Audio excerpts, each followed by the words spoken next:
अस्सलाम वालेकुम रहमतुल्लाहि व बरकातुहू। आज का जो हमारा टॉपिक है ये 3.3.5 है और ये काफ़ी लंबा टॉपिक है, यानी डेरिवेशन इसमें करवाएंगे।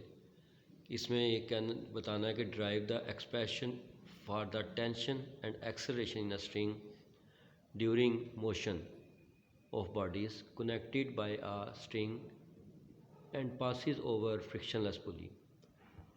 यानी कि एक ही धागा होगा, उसके एक तरफ आप एक ऑब्जेक्ट को बांध देंगे, दूसरी तरफ दूसरे को बांध देंगे और उसको एक पुली के ऊपर से गुजारेंगे जो फ्रिक्शनलेस होगी। फ्रिक्शनलेस का मतलब है जो कि बड़ी आसानी से मूव कर सकती हो, उसमें फ्रिक्शन कम से कम हो, तो उसके ऊपर से गुजारेंगे। इसका मतलब है कि धागा एक है, इसलिए दोनों में टेंशन एक जैसी होगी, और अगर एक बॉडी नीचे जा रही है तो दूसरी बॉडी ऊपर जाएगी, तो दोनों में एक्सेलरेशन भी बराबर होगा। इसलिए टेंशन और एक्सेलरेशन जो सा है वो हमने निकालना है इसमें। तो सबसे पहले मैं आपको डेरिवेशन करवाऊंगा, उसके बाद फिर जो आपको इसके दो न्यूमेरिकल हैं वो सॉल्व करवा दूंगा। तो चलिए सबसे पहले केस 1 पे चलते हैं। इसके दो केसेस हैं। अगर आपको पिक्चर समझ आ जाती है तो आपको बड़ी हद तक टॉपिक समझ आ जाएगा। तो ये पिक्चर है, एक धागा है, उसको ऊपर से गुजारा हुआ पुली के, उसके एक तरफ M1 है ऑब्जेक्ट बांधा हुआ, दूसरी तरफ M2 ऑब्जेक्ट बांधा हुआ है। तो इसका मतलब है कि ये M1 है तो इसका W1 वेट नीचे की तरफ होगा, इसका M2 है तो W2 नीचे की तरफ होगा। उसको बैलेंस करने के लिए W1 को T1 ऊपर की तरफ होगा, W2 को बैलेंस करने के लिए T ऊपर की तरफ होगा। इन दोनों T बराबर होंगे। अब ये ऑब्जेक्ट जो सा है ये बड़ा है, इसलिए ये नीचे आएगा, तो इसका एक्सेलरेशन जो सा है वो नीचे की तरफ शो किया हुआ है। ये ऑब्जेक्ट B जो W2 है यानी M2 है, ये ऊपर जाएगा तो इसका एक्सेलरेशन ऊपर की तरफ होगा जो A शो किया होगा। अब जितनी रफ्तार से नीचे जाएगा उतनी रफ्तार से ऊपर जाएगा, इसलिए दोनों में A बराबर होंगे, और टेंशन भी एक ही धागा इसलिए दोनों में टेंशन भी बराबर होगी। इसलिए T1 T2 या A1 A2 नहीं लिखा। जब ये पिक्चर आपको समझ आ गई तो अब हम 4 इक्वेशन बनाएंगे इससे, और ये 4 इक्वेशन में पिक्चर समझ आए तो बाकी तो प्रोसेस आप खुद भी कर सकते हैं। वो कुछ इस तरह से है। तो जब बॉडी M2 जो M1 जो सी वो नीचे जा रही है, इसको A कहा है हमने, ऑब्जेक्ट A, इसको हमने ऑब्जेक्ट B कहा है। तो पहले हम ऑब्जेक्ट A के ऊपर इक्वेशन जो सी ना वो बनाएंगे। ऑब्जेक्ट A जो सा वो नीचे आ रहा है, इसलिए इसका W बड़ा होगा और टेंशन जो सी है वो छोटी होगी वैल्यू। जो बड़ी वैल्यू वो मैथ में पहले लिखते होते हैं और छोटी बाद में लिखते होते हैं, इसलिए W1 मैंने पहले लिखा है, उसमें से T को माइनस कर दिया क्योंकि छोटी वैल्यू है, इज़ इक्वल टू इसके ऊपर कोई फोर्स अप्लाई हो रही है जिसकी वजह से ये नीचे आ रही है, और वो फोर्स जो दे रही है वो हमें W दे रहा है, नीचे की तरफ इसको जला रहा है, इसलिए फोर्स जो सी है वो मैंने F1 लिख दी। अब आपको फार्मूले पता है कि W का फार्मूला mg होता है, उससे हमने M1g लिख दिया, और F का फार्मूला ma होता है, उससे M1a लिख लिया। अब T को उठा के आप इधर ले आए तो प्लस में हो जाएगा, ये M1 को उठा के इधर ले जाएँ, M1a को उठा के इधर ले जाएँ तो ये माइनस में हो जाएगा। तो M1g minus M1a is equal to T, इसको इक्वेशन नंबर 1 कह लें ऊपर वाली को, इसको इक्वेशन नंबर 2 कह लें। मैं दोबारा से बता देता हूँ। ऑब्जेक्ट A जो सा है वो नीचे की तरफ आ रहा है, इसलिए W1 बड़ा होगा, T छोटा होगा, दोनों एक दूसरे के अपोजिट हैं, इसलिए दोनों को माइनस करेंगे। तो W1 minus T is equal to F1 हमारे पास पहली इक्वेशन बन गई। W1 की जगह पे M1g लिख दिया, F1 की जगह पे M1a लिख दिया। अब ये इक्वेशन नंबर 1 कह दिया। M1a को उठा के इधर ले आए, T को उठा के इधर ले आए, ये प्लस में हो जाएगा, T इधर जाके ये M1a माइनस में हो जाएगा, इसको इक्वेशन नंबर 2 कह लें। उसके बाद आ जाए आप ऑब्जेक्ट B के ऊपर।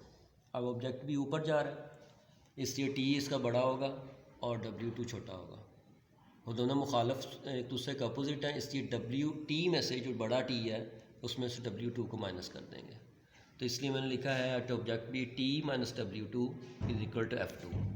तो F2 के ऊपर फिर इस तरह से बनी इक्वेशन, दोबारा से बता देता हूँ कि ये F2 जो ये बॉडी B2 जो सी है बॉडी B ऊपर जा रही है, इसलिए इसमें T बड़ा होगा और W2 छोटा होगा, और दोनों मुखालफ हैं एक दूसरे का अपोजिट हैं, इसलिए T माइनस W2 करेंगे, और इसके ऊपर फोर्स जो लग रही है F2 है, और W2 की वजह से M2g आ जाएगा, F2 की वजह से ये M2a आ जाएगा, ये इक्वेशन नंबर 3 कह लें। इस M2a को उठा के इधर M2g को उठा के आप इधर ले आएंगे सिंपल, तो ये प्लस में माइनस में है तो इधर आके प्लस में हो जाएगा, ये इक्वेशन नंबर 4 बन गई। अब ज़रा गौर करें ये हमारे पास 4 इक्वेशन बनी हैं, जिनमें से 2 इक्वेशन नंबर 2 जो सी है इसमें टी एक तरफ है और इक्वेशन नंबर 4 में भी टी एक तरफ है। अगर टी और टी एक साइड बराबर आ जाए तो मैथ के रूल के मुताबिक दूसरी साइड भी बराबर होती है। इसका मतलब है इसका टी ये और ये दोनों बराबर हैं, इसका मतलब ये वाली इक्वेशन और ये वाली इक्वेशन आपस में बराबर हो जाएगी, इसलिए इनको हम कंपेयर कर देते हैं। Compare equation 2 with equation 4। Equation 2 को इक्वेशन 4 के साथ कंपेयर कर दिया। अगर आपको कंपेयरिंग की समझ नहीं आ रही तो इसका एक और तरीका है कि ये टी की वैल्यू जो सी है ना, टी की वैल्यू ये यहाँ से उठाएं और इस टी की जगह पे पुट कर दें। जब आप ये टी की वैल्यू यहाँ से उठा के इस टी की जगह पे पुट कर देंगे तो टी यहाँ से ख़त्म हो जाएगा, ये वैल्यू उसकी जगह पे आ जाएगी। तो इसका मतलब कंपेयरिंग कर लें या पुटिंग कर लें, दोनों तरह से ठीक है। तो ये हमारे पास आ जाएगी m1g minus m1a is equal to m2a plus m2g। तो अब आप g की वैल्यू एक तरफ कर लें, ये g की वैल्यू उठा के इधर ले आए तो माइनस में हो जाएगी, ये a की वैल्यू उठा के इधर ले आए तो प्लस में हो जाएगी। इनमें से g कॉमन निकाल लें, इनमें से a कॉमन निकाल लें। तो a की वैल्यू हमें चाहिए, इसलिए इसके साथ जो मल्टीप्लायर है इसको दूसरी तरफ ला के डिवाइड कर दें। तो जब डिवाइड करेंगे तो आपके पास ये फार्मूला बन जाएगा m1 minus m2g over m1 plus m2 is equal to a। तो ये एक्सेलेरेशन हमारे पास आ गया, यानी कंपेयर करने से t ख़त्म कर देंगे और हमारे पास जो सा है a की वैल्यू आ जाएगी। उसके बाद हम इक्वेशन नंबर 1 जिसको कहा था और इक्वेशन नंबर 3 जिसको कहा था, इन दोनों इक्वेशंस को एक दूसरे के ऊपर डिवाइड कर देंगे, यानी ये वाली साइड डिवाइडेड बाय ये वाली साइड इज़ इक्वल टू ये वाली साइड डिवाइड बाय ये वाली साइड। तो ये देखें डिवाइड किया हुआ है मैंने नीचे, डिवाइडिंग इक्वेशन 2 विद इक्वेशन 3। तो m1g minus T over T minus m2g is equal to m1a over m2a। अब इसमें से a और a काट देंगे, आप इसकी कटिंग कर देंगे। a एक्सेलरेशन की कटिंग करने से एक्सेलरेशन ख़त्म हो गया, वहाँ पे हमने t ख़त्म किया था, यहाँ पे हम एक्सेलरेशन ख़त्म कर देंगे। तो हमारे पास इक्वेशन जो सी आ जाएगी वो एक्सेलरेशन के बगैर आ जाएगी, m1 ओवर m2 आ जाएगा। अब इसको क्रॉस मल्टीप्लाई कर दें, यानी कि ये m1 जो सा है इसको इससे मल्टीप्लाई कर दें और ये m2 जो सा है इसको ऊपर इक्वेशन से मल्टीप्लाई कर दें इस तरह से। अब ब्रैकेट्स ओपन कर लें, m1t minus m1 m2g is equal to m1 m2g minus m2t। अब t की वैल्यू एक तरफ कर दें और g की वैल्यू एक तरफ कर दें, तो m1t plus m2t is equal to m1 m2g plus m1 म2g। अब दोनों ये बराबर है m1 m2g, इससे इनके कोएफिशिएंट 1 प्लस 1 मिलकर 2 हो जाएंगे, 2 m1 m2g हो जाएगा। और ये t के साथ जो सी ये t कॉमन हमने निकाला यहाँ से, m1 प्लस m2 जो सा मल्टीप्लाई हो रहा है ये डिवाइड कर दें आप इसके नीचे ला के, यहाँ से हमने t कॉमन निकाल लिया ऊपर से। तो m1 m2 जो सा है m1 प्लस m2 ये t के साथ जो मल्टीप्लाई हो रहा है इधर आके डिवाइड हो जाएगा। तो हमारे पास ये t की कीमत आ गई। तो पहले हमने a की कीमत निकाली कंपेयर करने से इक्वेशन 2 और 4 को, और डिवाइड करने से 1 और 2 को हमने t की वैल्यू निकाल ली। तो ये हमारे पास केस 1 हो गया। उसके बाद हमारे पास केस 2 आता है। यहाँ पे ये है कि एक ऑब्जेक्ट जो सा है वो हॉरिजॉन्टल है और एक ऑब्जेक्ट जो सा है वो वर्टिकल है, ठीक है। केस 2 जो हमारा है ये, इसमें एक ऑब्जेक्ट जो सा है वो हॉरिजॉन्टल है यानी टेबल के ऊपर है, और एक ऑब्जेक्ट जो सा है वो वर्टिकल है यानी नीचे हैंग हो रहा है। अब ये जो सा WM1 है ये नीचे की तरफ जा रहा है, इसलिए W1 नीचे की तरफ होगा। इसको आप ऑब्जेक्ट A कह लें, ये नीचे की तरफ आ रहा है इसलिए एक्सेलरेशन नीचे की तरफ होगा। दूसरा ऑब्जेक्ट जो सा है वो टेबल के ऊपर है, उसको M2 कह लें, और इसका एक्सेलरेशन इधर की तरफ होगा क्योंकि इधर की तरफ मूव करके आ रहा है। लेकिन इसका W2 जो सा है हॉरिजॉन्टल पे होने की वजह से ज़ीरो हो जाएगा, W2 ज़ीरो लिख दिया। और उसको बैलेंस करने के लिए एक ऊपर फोर्स लग रही है जिसे रिएक्शनल फोर्स R कहते हैं। यहाँ पे टेंशन होती है लेकिन यहाँ पे रिएक्शनल फोर्स R होगी, इसलिए यहाँ पे टेंशन नहीं है, इसलिए ये रिएक्शनल फोर्स बन गई है। इससे जब इसका टेंशन इसकी निकालेंगे तो उसकी वैल्यू कम हो जाएगी एज़ कम्पेयर टू दोनों अगर हैंग हो रहे हो तो। अब हम देखते हैं कि जो A ऑब्जेक्ट है ना, इसकी तो वही इक्वेशन बनेगी जो कि इक्वेशन हमने पहले बनाई थी, जो मैंने करवाया था अभी आपको ऑब्जेक्ट A के ऊपर। यही बिल्कुल इक्वेशन जो सी है वो यहाँ पे बनेगी, क्योंकि ये बिल्कुल उसी तरह से हैंग हो रहा है कि यानी नीचे आ रहा है, इससे W1 बड़ा होगा T छोटा होगा, इससे W1 minus T is equal to F1 और M1G minus T is equal to M1A हो जाएगा। टी को उठा के इधर ले प्लस हो जाएगा, m1 उठा को इधर ले जाए तो m1a माइनस में आ जाएगा। m1g minus m1a is equal to T, इसको इक्वेशन नंबर 1 कर लें, इसको इक्वेशन नंबर 2 कर लें। जब हम ऑब्जेक्ट बी की इक्वेशन बनाएंगे तो ऑब्जेक्ट बी की इक्वेशन जो सी है वो ये होगी कि बनेगी तो वही जो इक्वेशन हमने यहाँ पे लिखी थी ऑब्जेक्ट बी की, T minus w2 is equal to f2, लेकिन यहाँ पे w2 की जगह पे m2g लिखने के बजाय उसको ज़ीरो कर देंगे। ये देखें t minus w2 is equal to f2, अब w2 की जगह पे ज़ीरो लिख दिया इज इक्वल टू m2a लिख दिया f2 की जगह पे, और साथ ब्रैकेट में लिख दिया m2 इज़ हॉरिजॉन्टल, क्योंकि ज़ीरो इसलिए आया है क्योंकि m2 जो सा है वो हॉरिजॉन्टल है, वो ऐसे टेबल पे पड़ा हुआ है, इससे w2 ज़ीरो हो जाएगा।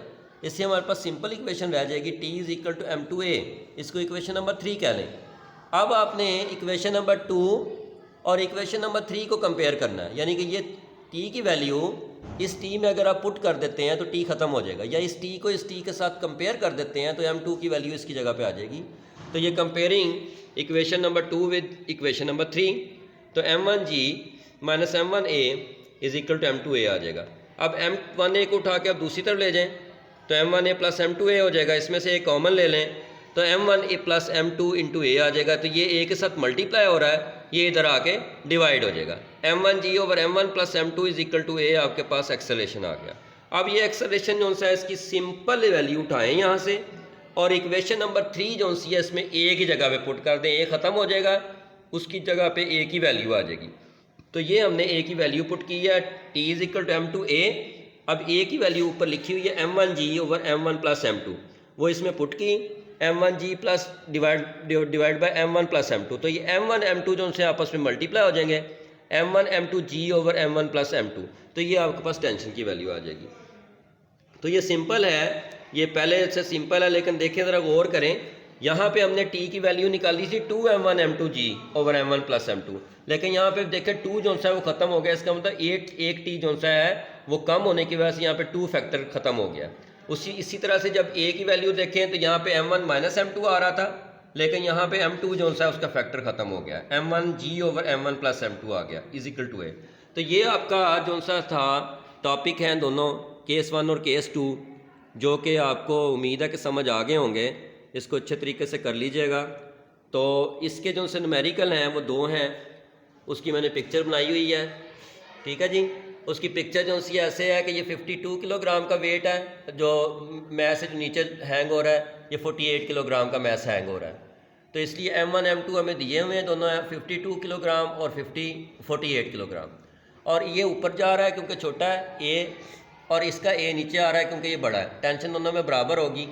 आप इसमें g की वैल्यू 10 लेंगे क्योंकि ये वर्टिकली डाउनवर्ड है, t और a निकालना है, वैल्यूज़ लगाएं, 2m1 m2g over m1 plus m2, values put करें, और इसके बाद ये जो सा 100 नीचे आएगा, ये जो 100 नीचे आएगा, ठीक है, इसका ज़ीरो इसके 10 से कट जाएगा, सॉरी ये जो सा आपका 100 आएगा, इसका ज़ीरो इस 0 से कट जाएगा, और ये जो सा है 52 और 48 को मल्टीप्लाई करें तो ये आता है, और 2 1 ज़ा 2, 2 5 ज़ा 10 हो जाएगा, तो 5 से डिवाइड करें तो 499.2 न्यूटन आता है। अगर इसको हम राउंडिंग ऑफ ना करें बल्कि इसको हम कह देते हैं कि ये ऑलमोस्ट 500 है, इसलिए हम इसको 500 न्यूटन में जवाब लिख देते हैं। ये भी रहने देंगे तो ठीक है, लेकिन अगर आप इसको 500 न्यूटन कर देंगे फिर भी ठीक है। उसके बाद आ जाए जी एक्सेलरेशन जो सा है उसकी वैल्यू लगाएं और फार्मूला लगाएं, m1 माइनस m2g, m1 का लगाएं, m2 की वैल्यू लगाएं, g की वैल्यू पुट करें, तो 58 2 प्लस 48 जो सा ये 100 होता है, 0 से 0 कट जाएगा, तो 4/10 0.4 मीटर पर सेकंड स्क्वायर आपके पास जवाब आ गया। ये आपके पास केस 1 से रिलेटेड है, इसलिए मैंने पिक्चर बनाई है जो सी आपको समझाने के लिए कि ये केस 1 से रिलेटेड है, इसलिए केस 1 के जो से फार्मूले लगे हैं 2 m1 m2 g over m1 plus m2 और m1 m minus m2 g over m1 plus m2, ये वाले फार्मूले लगा किया। लेकिन जो सा 3.7 है, इसमें आपका एक ऑब्जेक्ट हॉरिजॉन्टल है और एक वर्टिकल है। अब उसने बुक में कहा हुआ है कि 26 जो सा है वो हॉरिजॉन्टल है, इसलिए आपने ये सोच के करना है कि 24 को हॉरिजॉन्टल नहीं लेना, 26 को हॉरिजॉन्टल लेना, इसलिए 26 यहाँ पे ऊपर लिखेंगे, 24 जो सा है वो आपका m1 हो जाएगा, ये m2 हो जाएगा। ये गलती करते हैं बच्चे कि इसको पढ़ते नहीं हैं, और 24 को M2 ले लेते हैं और 26 को M1 ले लेते हैं। लेकिन यहाँ पे उसने कहा हुआ है कि 26 हॉरिजॉन्टल है, इसलिए M2 26 होगा, M1 24 होगा। तो इस तरह से M1 हमारे पास 24 हो गया, M2 हमारे पास 26 हो गया। जी हमने 10 ले लिया। टेंशन और एक्सेलरेशन निकालना है, टी की टेंशन की वैल्यू लगाएं M1 M2 जी ओवर M1 प्लस M2। तो ये आपके पास हो जाएगा 24 मल्टीप्लाई बाई 26 मल्टी 10, और जब दोनों को प्लस करेंगे नीचे 50 आ जाएगा, ये 0 से 0 कट जाएगा, इनको मल्टीप्लाई करके तो ये आ जाएगा। इसको 24.8 न्यूटन को हम राउंडिंग ऑफ कर देंगे तो ये 125 न्यूटन आपके पास जवाब आ जाएगा।